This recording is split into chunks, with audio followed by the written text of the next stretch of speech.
Oke, teman-teman, ini aku mau bahas terkait dengan pertanyaan yang sangat umum ya. Bahkan di kolom komentar website UTB Kaca juga banyak banget yang nanyain terkait hal ini. Bahkan di DM Twitter juga banyak.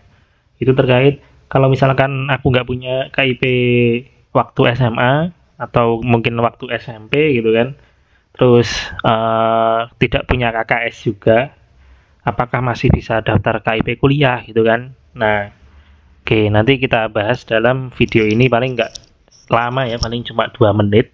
Semoga menjawab pertanyaan yang mudah ini, kayak gitu. Oke, jadi dari aturan resmi di website KIP Kuliah itu eh, kalau misalkan siswa belum memiliki KIP waktu SMA, kemudian orang tua atau wali belum memiliki KKS. Jadi KKS ini yang terdata adalah KKS dari orang tua ya, karena yang membiayai kalian kan keluarga kalian ya orang tua kalian gitu, bukan kalian. Jadi kalau KIP siswa atas nama siswa, kalau KKS atas nama orang tua.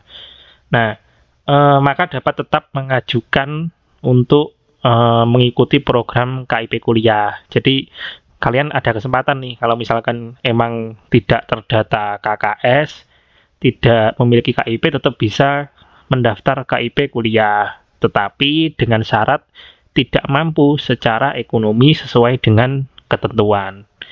Kemudian ketentuannya apa gitu kan. Nah, ini juga tak lansir dari website KIP kuliah, kalian juga bisa baca di sana.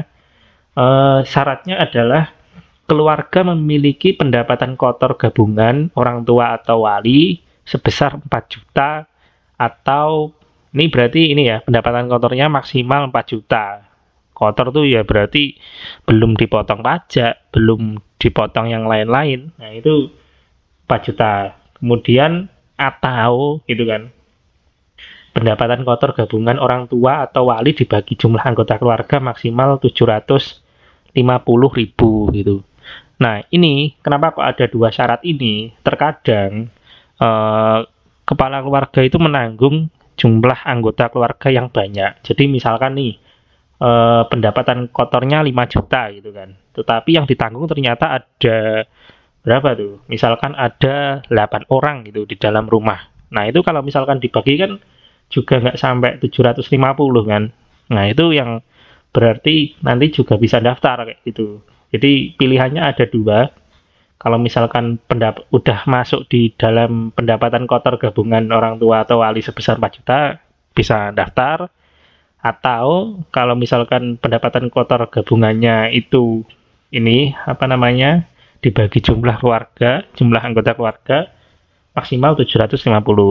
Nah, pendapatan kotor itu apa sih gitu kan? Jadi pendapatan kotor itu adalah pendapatan yang didapatkan dari orang yang bekerja dalam rumah tersebut gitu. Jadi kalau misalkan dalam serumah gitu kan, ada ayah, ada ibu, ada dirimu, kemudian ada adik-adik dan kakak-kakakmu misalkan.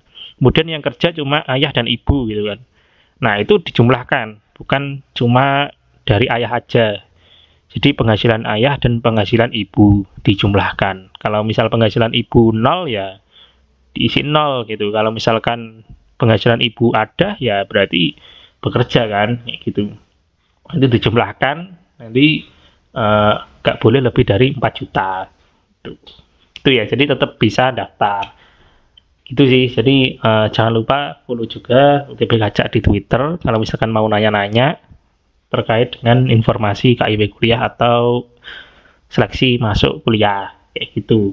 Jadi paham ya. Jadi terkait dengan tidak memiliki KIP siswa atau KKS tetap bisa ikut. Nah, kalau misalkan nanti saat verifikasi di kampus, jadi silahkan bawa slip gaji orang tua keduanya. Kalau misalkan nggak ada slip gaji, minta ke desa untuk dibuatkan gaji orang tua rata-rata selama 3 bulan terakhir kayak gitu. Itu biasanya yang bapaknya petani gitu kan, pekebun gitu. Nah, itu kan nggak ada slip gaji dari kantor kan atau dari pabrik. Nah, itu minta ke desa dibuatkan sebagai bukti selama 3 bulan terakhir rata-rata pendapatannya berapa. Tuh semoga bermanfaat dan menjawab. Terima kasih dan semoga lancar pendaftarannya.